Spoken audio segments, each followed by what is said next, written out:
Hello friends. जैसा कि हम जानते हैं 69th बीपीएससी प्रीलिम्स 30 सितंबर 2023 को कंडक्ट हुआ था और 70th बीपीएससी प्रीलिम्स 30 सितंबर 2024 को होना है। ऐसे में एक सीरीज के तहत हम अलग अलग सब्जेक्ट्स के क्वेश्चंस बीपीएससी ने कहाँ से पूछा है ये ढूंढने की कोशिश कर रहे हैं और ये वीडियो इस सीरीज का पहला वीडियो है। अगर आप 70th बीपीएससी की तैयारी करना चाहते हैं या तैयारी ऑलरेडी कर रहे हैं तो सोर्स तय करने में या बुक लिस्ट फाइनल करने में ये सीरीज आपको बहुत हेल्प करेगा। ठीक है, आप चैनल को ज़रूर सब्सक्राइब कर लें और बेल आइकन दबा लें ताकि इस सीरीज के सभी वीडियोज आप बिना देरी के देख पाएँ और अपनी खुद की बुक लिस्ट जो है वो फाइनलाइज कर पाएँ। ठीक है, इस वीडियो में हम 69 बीपीएससी प्रीलिम्स में मॉडर्न इंडिया यानी आधुनिक भारत से पूछे गए क्वेश्चंस के सोर्स को ट्रेस करेंगे। ठीक है, चलिए शुरू करते हैं। आप स्क्रीन पर देख रहे हैं कि एक ही बुक से 14 में से 13 प्रश्न यानी आधुनिक भारत मॉडर्न इंडिया के टोटल 14 क्वेश्चंस पूछे गए थे। इसमें हमने बिहार जो हिस्ट्री के क्वेश्चंस है उसको एक्सक्लूड किया हुआ है। ठीक है, तो जो बिहार मॉडर्न बिहार या बिहार आधुनिक बिहार के जो प्रश्न हैं उनको हम अलग वीडियो में देखेंगे। बिहार से रिलेटेड जो वीडियो होगा, यहाँ हम सिर्फ इंडिया का आधुनिक भारत का जो सवाल है, जो उनके जो सवाल है उनको देखने की कोशिश कर रहे हैं। और ऐसे 14 क्वेश्चंस हमने पाया और उन 14 क्वेश्चंस में से 13 क्वेश्चंस जो हैं वो एक सिंगल बुक से सॉल्व किए जा सकते हैं, सिंगल एक किताब से। ठीक है, और वो बुक कौन सी है? वो बुक है स्पेक्ट्रम पब्लिकेशन की a brief history of modern India. हम देखने वाले हैं प्रूफ के साथ, एक एक सवाल को भी देखने वाले हैं हम कि वो सवाल इस बुक में कहाँ पर दिया हुआ है। ठीक है, और साथ में जो एक सवाल बच जाता है, जैसे कि 13 सवाल तो इस बुक से हैं और एक जो सवाल जो इस बुक में नहीं मिल रहा है वो सवाल हम कहाँ से सॉल्व कर सकते हैं उसको भी हम इस वीडियो में देखेंगे। ठीक है, तो देखिए पहला जो सवाल है, ये सीरीज जो सेट ए है बीपीएससी का 69th प्रीलिम्स का, उसमें से ये 72nd नंबर पे क्वेश्चन था। Consider the following statements regarding Wood's dispatch of 1854। Wood's dispatch के बारे में ये सवाल पूछा गया है फ्रेंड्स। देखिए अब हम देखते हैं कि स्पेक्ट्रम बुक में ये वाला सवाल कहाँ से सॉल्व किया जा सकता था। ये देखिए, ये स्पेक्ट्रम 2020 का एडिशन है। ठीक है, आपके पास जो भी एडिशन हो उसमें आप इस चैप्टर को रेफर कर सकते हैं, डेवलपमेंट ऑफ एजुकेशन। ठीक है, उस चैप्टर में आप यहाँ देखिए थर्ड पॉइंट देखिए, it recommended English as the medium of instruction for higher studies. और fourth point stress on female and vocational education. यही दोनों स्टेटमेंट यहाँ पर पूछा गया है। पहला statement it recommended English as the medium of instruction for higher studies और दूसरा statement it laid stress on female education and vocational training. इसका आंसर बीपीएससी ने सी बोथ 1 और 2 दिया है। और जैसा कि हम देख सकते हैं सीधा सीधा एज इट इज़ ये सवाल, ये जो स्टेटमेंट है वो हमको इस बुक में देखने को मिल रहा है। ठीक है, चलिए अगले सवाल देखते हैं। नेक्स्ट क्वेश्चन 75 नंबर पे था, सेट ए जो बीपीएससी का है उसमें हम देख रहे हैं ये सवाल। विच of the following statement about the vernacular press act is और आर करेक्ट। यहाँ पर वर्नैक्युलर प्रेस एक्ट के बारे में पूछा गया है और वहाँ पर 3 स्टेटमेंट दिए हुए हैं। फ्रेंड्स एक बात मैं पहले ही बता दूँ आपको कि जो पुराने तरीके से तैयारी की जाती थी बीपीएससी की, जिसमें लोग लूसेंट पढ़ लेते थे, अब वो तरीका बिल्कुल भी काम नहीं आ रहा है क्योंकि जो सवाल है वो स्टेटमेंट बेस्ड है। आपने देखा पहला सवाल, यहाँ भी 2 स्टेटमेंट दिए हुए हैं जो वुड्स डिस्पैच से संबंधित है और फिर ये सवाल देखिए वर्नैक्युलर प्रेस एक्ट से संबंधित, यहाँ भी 3 स्टेटमेंट दिए हुए हैं।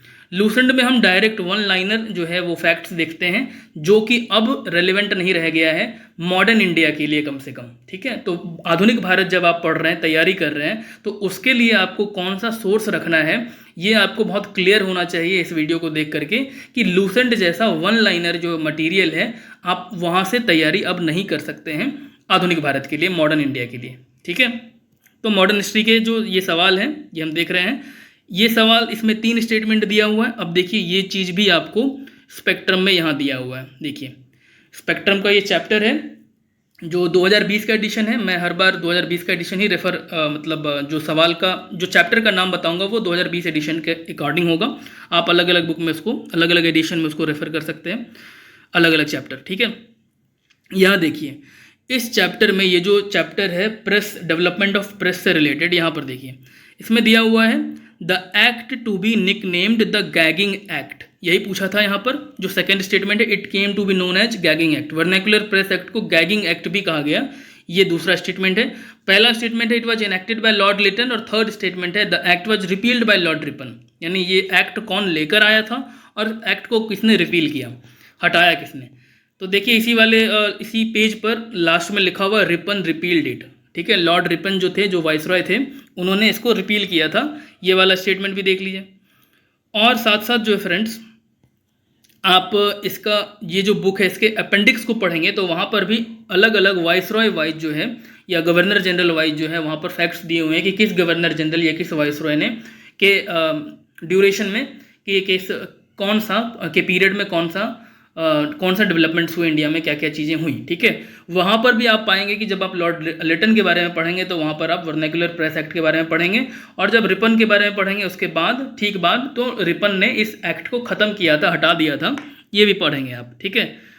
थर्ड वाला जो है कुछ लोग पूछ रहे थे कि ये गैगिंग एक्ट कहाँ पर दिया हुआ है, तो गैगिंग एक्ट जो है वो इस बुक में यहाँ पर आपको दिया हुआ है, जैसा कि आप देख सकते हैं, ठीक है। ये हर किताब में आपको नहीं मिलेगा, ठीक। चलिए अगला सवाल देखते हैं, question number 76। Which of the following statements about Lord Mayo's resolution of 1870 are correct. यहाँ पर लॉर्ड मेयो के बारे में पूछा गया है, जैसा कि आप देख सकते हैं, ठीक है। अब देखिए ये वाला सवाल भी स्पेक्ट्रम चैप्टर 26 में आपको मिल जाएगा। यहाँ देखिए, first step in the direction towards bifurcating central and provincial finances in 1870 by Lord Mayo, है ना। साथ साथ लिखा है provincial governments were asked to administer these service, यानी प्रांतीय सरकारों को भी जो है कुछ सर्विसेज को उनको दिया गया था कि आप वो उसको एडमिनिस्टर कर सकें। ये सेकंड स्टेटमेंट आप देख सकते हैं, empower to administer certain services. पहला statement bifurcate central and provincial finances, पहली बार ये बाइफर्केट किया गया था, ठीक है। तो पहला और दूसरा, ठीक है, दोनों स्टेटमेंट सही है। इसके बाद देखिए it attempted to rectify existing imparity, और फोर्थ स्टेटमेंट है it focused on the actual needs of the provinces. जब आप इस चैप्टर के इन पेजेज को पढ़ेंगे, इसके बाद आपको मेयोज रेजोल्यूशन ऑफ 1870 एक पैराग्राफ में दिया हुआ है, जब इसको पढ़ेंगे आप तो अगले दो जो स्टेटमेंट्स हैं वो भी आपको क्लियर हो जाएंगे कि वो दोनों स्टेटमेंट्स भी सही हैं। As it is line by line तो नहीं दिया हुआ है, बट आप इसको पढ़ के समझ सकते हैं कि हाँ वो दोनों स्टेटमेंट्स भी सही हैं। तो बीपीएससी ने यहाँ पर इसका आंसर जो है वो डी माना है, डी यानी कि ऑल ऑफ द अबव, ठीक है। यहाँ पर इसके जो स्टेटमेंट्स है वो इसमें नहीं आ पाए, ठीक है, पर उसका आंसर जो है वो 1, 2 and 3 हो जाएगा, ठीक। 1, 2, 3 and 4 ऑल, ठीक है। देखिए अगला क्वेश्चन है, विच of the following were the reasons for the failure of the revolt of 1857। 1857 की जो क्रांति हुई थी वो क्यों फेल हो गई, उसके क्या कारण थे। अब आप इसको डिटेल में नहीं पढ़ सकते हैं लूसेंट जैसी फैक्चुअल या वन लाइनर किताब में, ठीक है। उसके लिए आपको रेफ़र करना ही पड़ेगा इस बुक को। यहाँ देखिए, आप सिर्फ इंडेक्स को देखिए, इंडेक्स में आप देखना है चैप्टर 7 द रिवॉल्ट ऑफ 1857 में लिखा हुआ है नीचे वाई द रिवॉल्ट फेल्ड। मैंने बुक में जो चैप्टर का पेज है वो लगाने की बजाय सिर्फ इंडेक्स दिखा दिया, क्योंकि इंडेक्स में आपको यहाँ पे सारी चीज़ें पिन पॉइंटेड वन लाइन में दिया हुआ है। देखिए वाई द रिवॉल्ट फेल्ड, पहला दिया है all India participation was absent, दूसरा है all classes did not join, तीसरा है पुअर आर्म्स एंड इक्विपमेंट, चौथा अनकोऑर्डिनेटेड एंड पुअरली ऑर्गेनाइज्ड, और पांचवा नो यूनिफाइड आइडियोलॉजी। अब आप यहाँ स्टेटमेंट्स देखें इस सवाल का, the military superiority of the British, ये भी कारण था, बिल्कुल सही। The rebels did not have unified programme, unified programme की कमी, ये भी सही। और lack of support from all the sections of society, ये भी सही है ना। देख लीजिए यहाँ पे, यहाँ से तीनों आपको स्टेटमेंट्स मिल जा रहे हैं, तीनों के तीनों सही, ठीक है। नेक्स्ट क्वेश्चन देखिए 129 पे है,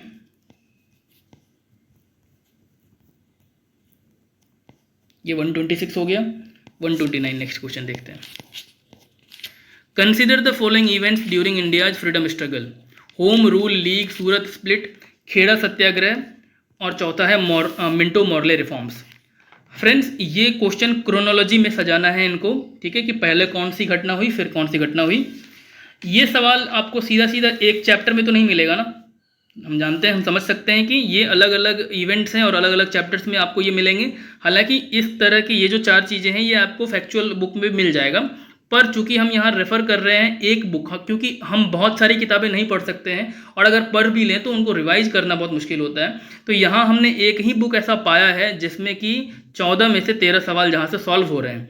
तो बेस्ट है कि हम कोई ऐसी बुक पढ़ें जहाँ से कि most of the question solve हो जाए, है ना। और जो बचे हुए सवाल हैं उनके लिए क्या करना है ये भी हम देख ही रहे हैं कि इस वीडियो में देखेंगे कि क्या करना है। होम रूल मूवमेंट 1916 जानते हैं, सूरत स्प्लिट 1907, खेड़ा सत्याग्रह और मिंटो मॉर्ले रिफॉर्म्स। तो इनमें अगर हम इसको सजाएं तो सबसे पहले कौन सा हुआ था? सबसे पहले सूरत स्प्लिट हुआ था 1907 में। ठीक, अब ये चीज़ जो है आपको ये पढ़ के समझ में आएगा जब आप अलग अलग चैप्टर पढ़ेंगे और डेट्स जो है इवेंट से रिलेटेड याद करेंगे। ठीक है, तो हमको ध्यान रखना है तैयारी करते वक्त कि हमको जो प्रमुख घटनाएं हैं, प्रमुख आंदोलन है, सत्याग्रह मूवमेंट, ये सब इनके डेट्स हमको याद रखने हैं। एग्जैक्ट डेट नहीं, ईयर भी याद रहे तो काम चल जाएगा क्रोनोलॉजी में सजाने के लिए। ठीक है, अगला सवाल देखिए 138। Lord Lytton is not associated with which of the following. Lord Lytton का संबंध इनमें से किनसे नहीं है? Strachey commission, arms act, vernacular press act, Ilbert bill. सीधा सीधा आपको अपेंडिक्स जो दिया हुआ है, जो स्पेक्ट्रम में पीछे सबसे लास्ट में दिया हुआ रहता है, तो वहाँ अगर देखें तो सेकंड जो अपेंडिक्स है वहाँ पर आपको viceroy wise, governor general wise जो है इवेंट्स दिए हुए हैं और उसमें आप लॉर्ड लिटन के बारे में देखेंगे। तो ये देखिए, पहला फैक्ट स्ट्रेची कमीशन जो फेमाइन कमीशन था, third fact vernacular press act of 1878 और फोर्थ जो है आर्म्स एक्ट ऑफ 1878। मिल गया तीनों का तीनों। कौन सा नहीं मिला? Ilbert bill. तो इल्बर्ट बिल जो है ये डी इसका आंसर हो जाएगा। नॉट एसोसिएटेड पूछा है ना, तो 3 एसोसिएटेड है इनमें से, स्ट्रेची कमीशन, आर्म्स एक्ट और vernacular press act. Ilbert bill बच गया। ठीक, इल्बर्ट बिल अगर आप देखना चाहें तो ये जो इसके बाद जो 7th वाइसरॉय, यहाँ पे 7th नंबर पे लॉर्ड रिपन दिया हुआ है, वहाँ पर इल्बर्ट बिल के बारे में आपको मिलेगा क्योंकि वहाँ पे इल्बर्ट बिल आया था। नेक्स्ट क्वेश्चन देखिए, which treaty was signed after battle of Buxar. Battle of Buxar के बाद कौन सी संधि जो है वो साइन हुई थी? अब आप यहाँ देख लीजिए, बैटल ऑफ बक्सर यहाँ देखिए। ब्रिटिश कॉन्क्वेस्ट ऑफ बंगाल जब आप पढ़ेंगे स्पेक्ट्रम इसी वाली बुक में, ठीक है, तो इसी बुक में आपको ब्रिटिश कॉन्क्वेस्ट ऑफ बंगाल जब चैप्टर पढ़ रहे होंगे, मतलब ये वाला जब टॉपिक पढ़ रहे होंगे, तो यहाँ पर आप battle of Plassey, battle of Buxar ये सब पढ़ेंगे, है ना। Battle of Plassey, battle of Buxar, और उसके बाद देखिए बैटल ऑफ बक्सर के बाद आप पढ़ेंगे ट्रीटी ऑफ इलाहाबाद। यही पूछा है कि बैटल ऑफ बक्सर के बाद कौन सी ट्रीटी हुई थी, तो ट्रीटी ऑफ इलाहाबाद। ठीक, यहाँ मैंने इंडेक्स लगा दिया है क्योंकि इंडेक्स में सीधा सीधा आपको यहाँ पर दिख रहा है। आप रेफर करेंगे उस पेज नंबर पे तो आपको वहाँ पर उसके बारे में डिटेल मिलेगा। अगला सवाल देखिए, in which of the following movements did Mahatma Gandhi make the first use of the hunger strike as a weapon. Hunger strike, पहली बार भूख हड़ताल का प्रयोग कौन से मूवमेंट में हुआ था? देखिए सीधा सीधा दिया हुआ है, स्पेक्ट्रम चैप्टर 15 जो महात्मा गांधी से रिलेटेड है, चैप्टर पहला चैप्टर, वहाँ पे देखिए यहाँ पे जो मूवमेंट्स हैं महात्मा गांधी के द्वारा चलाए हुए। अहमदाबाद मिल स्ट्राइक 1918, फर्स्ट हंगर स्ट्राइक, सीधा सीधा हेडिंग, बस हेडिंग से ये क्वेश्चन सॉल्व हो रहा है ना। क्या हो जाएगा आंसर इसका? Option C, Ahmedabad strike. Next question देखिए, in response to the mass agitation of the Champaran movement the British government took which step to address the issue. जब चंपारण मूवमेंट हुआ था उसके बाद ब्रिटिश सरकार ने इनमें से कौन सा स्टेप लिया था? आप पढ़ेंगे यहाँ पर, तो गवर्नमेंट ने एक कमेटी अपॉइंट की थी और उस कमेटी में गांधी जी को भी रखा था। देखिए गवर्नमेंट अपॉइंटेड है कमेटी, ठीक है। अब यहाँ पर देखिए option C, instituted the Champaran agrarian committee. Committee का नाम एग्जैक्टली नहीं वहाँ लिखा हुआ, बट ये कमेटी कौन सी है? चंपारण एग्रेरियन कमेटी, और ये कमेटी आंसर है। ऑप्शन सी जो है वो करेक्ट आंसर है। ठीक, आगे बढ़ते हैं। देखिए लिस्ट 1 और लिस्ट 2 क्या है? लिस्ट 1 और लिस्ट 2 मिलाना है हमको कि इनमें से कौन से इंस्टीट्यूशंस, कौन सी संस्थाएं जो है उसको किसने जो है वो इस्टेब्लिश किया था। पहला सर्वेंट्स ऑफ इंडिया सोसाइटी, दूसरा तत्वबोधिनी सभा और तीसरा आत्मीय सभा। अब देखें आप स्पेक्ट्रम में एक चैप्टर है, वैसे तो आप अपेंडिक्स यानी बुक के पीछे पढ़ेंगे तो वहाँ पर भी आपको इंस्टीट्यूशंस की लिस्ट मिल जाएगी और उसके स्थापना जो जिसने भी करवाया था उसकी भी लिस्ट मिल जाएगी।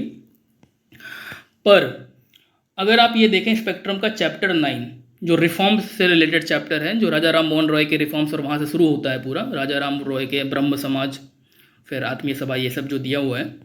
यहाँ देखिए आप, राजा राम मोहन रॉय, आत्मीय सभा, देखिए तत्वबोधिनी सभा, देवेंद्रनाथ टैगोर, ठीक। और ये देखिए servants of India society, Gopal Krishna Gokhale, मिल गया तीनों। यही तो पूछा था, तीनों को मैच करना है। Servants of India society, Tattvabodhini सभा और आत्मीय सभा। ठीक, चलिए आगे देखते हैं। नेक्स्ट क्वेश्चन ये है, Ambabai a woman freedom fighter belong to which of the following states of India. यही वो क्वेश्चन है फ्रेंड्स जो कि स्पेक्ट्रम में मुझे तो कहीं नहीं मिला है। अगर आपको मिले तो आप कमेंट कीजिएगा ज़रूर, पर ये सवाल मुझे स्पेक्ट्रम में नहीं मिला। ये जो 13 सवाल जो मिले हैं और जो एक सवाल नहीं मिला है वो यही सवाल है। पर ये सवाल जो है ऐसा नहीं है कि कहीं से आउट ऑफ द बॉक्स और कहीं से ऐसे किसी सोर्स से पूछ लिया गया है, जो कि बहुत रेयर है पढ़ना। ये सवाल पूछा गया है एनसीईआरटी क्लास 8 की बुक से।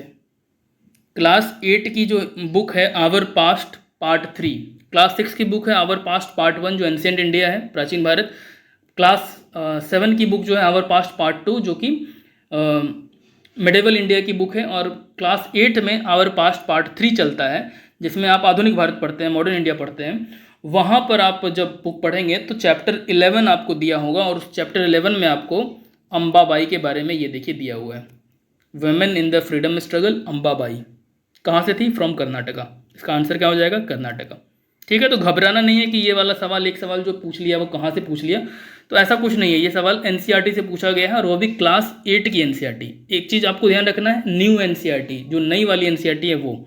ठीक है, इसके बाद आगे देखिए 138 नंबर पे क्वेश्चन है, who among the following was not the member of the cabinet mission. Cabinet mission के कौन मेंबर नहीं थे? ये बहुत आसान सवाल है, ये तो हर बुक में आपको मिल जाता है, पर स्पेक्ट्रम में अगर आप देखें तो द कैबिनेट मिशन करके टॉपिक ही है, और ये आपको चैप्टर 24 में है, 2020 वाले एडिशन जो बुक है उसमें 24 नंबर चैप्टर है। और वहाँ पर आप देख सकते हैं इसको, पैथिक लॉरेंस, स्टैफर्ड क्रिप्स और एवी अलेक्जेंडर। ठीक है, अगला क्वेश्चन देखिए, the Indian National Congress was founded on the basis of safety valve theory to protect the British government from threats. अब ये कौन से लीडर ने सेफ्टी वॉल्व थ्योरी वाला वो जो स्टेटमेंट है ये दिया है? तो सेफ्टी वॉल्व थ्योरी का संबंध जो है वो लाला लाजपत राय जी से है। ठीक है, ये आप यहाँ पढ़ सकते हैं, एक चैप्टर है जिसमें दिया हुआ है under the heading watch it a safety valve, जो कांग्रेस वाला चैप्टर है ना, कांग्रेस के डेवलपमेंट, जो इनिशियल डेवलपमेंट है कांग्रेस का, वहाँ पर आपको पढ़ने को मिलेगा the extremist leaders like Lala Lajpat Rai believed in the safety valve theory. मिल गया, यही पूछ रहा गया था लाला लाजपत राय के बारे में, सेफ्टी वॉल्व थ्योरी। अब ये स्टेटमेंट एग्जैक्टली नहीं दिया हुआ है जो क्वेश्चन में पूछा गया है, बट हम इससे अंदाज़ा लगा सकते हैं और सॉल्व कर सकते हैं कि सेफ्टी वॉल्व थ्योरी का संबंध लाला लाजपत राय जी से। ठीक है, नेक्स्ट क्वेश्चन देखिए, in which of the following Indian National Congress session the resolutions related to the fundamental right were passed for the first time. Fundamental right कौन से सेशन में? ये देखिए, कराची कांग्रेस सेशन 1931, 1931 का कांग्रेस का सेशन है, और this was presided by Vallabh bhai Patel ने इसकी अध्यक्षता की थी। ठीक, तो यहाँ पर देखिए 2 रेजोल्यूशंस लिए गए थे, कौन कौन से? पहला फंडामेंटल राइट और दूसरा नेशनल इकोनॉमिक प्रोग्राम। क्वेश्चन में पूछा फंडामेंटल राइट, तो हो जाएगा Karachi Congress session, Karachi session of 1931, सी इसका आंसर हो जाएगा। ठीक, तो इस तरीके से हमने इस वीडियो में मॉडर्न इंडिया के जो 69th प्रीलिम्स में पूछे गए थे जितने भी सवाल, उन सारे सवालों को देखा। टोटल 14 क्वेश्चंस पूछे गए थे, उनमें से 13 क्वेश्चंस डायरेक्टली सीधे स्पेक्ट्रम से सॉल्व किए जा सकते थे, और एक सवाल जो है वो जो नहीं सॉल्व किया गया, स्पेक्ट्रम से नहीं किया जा सकता था, वो सवाल आपको देखने को मिला कि वो क्लास 8 की एनसीईआरटी में दिया हुआ है। ठीक है, तो अब आप इस वीडियो के बेसिस पर अपनी जो प्लेलिस्ट, अपनी जो बुक लिस्ट है वो फाइनल आप कर सकते हैं।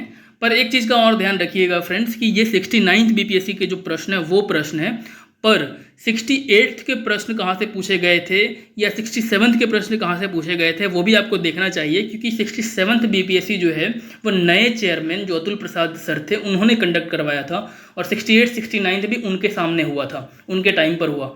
तो क्वेश्चंस जो है उसमें जो बदलाव देखने को मिल रहा है, जो स्टेटमेंट बेस्ड सवाल है, जो डिफिकल्ट क्वेश्चंस पूछे जा रहे हैं यूपीएससी की तर्ज पर, ये सवाल जो है, ये पैटर्न जो है, ये पिछले 2-3 सालों से देखने को मिल रहा है। ठीक, तो आपको पिछले 2-3 सालों के सवाल जो है, पेपर जो है उसको एनालाइज करना चाहिए, और हम भी कर रहे हैं ये, ठीक। तो इस बेसिस पर आप जो है अपना प्लेलिस्ट अपना बुक लिस्ट जो है वो डिसाइड कीजिए।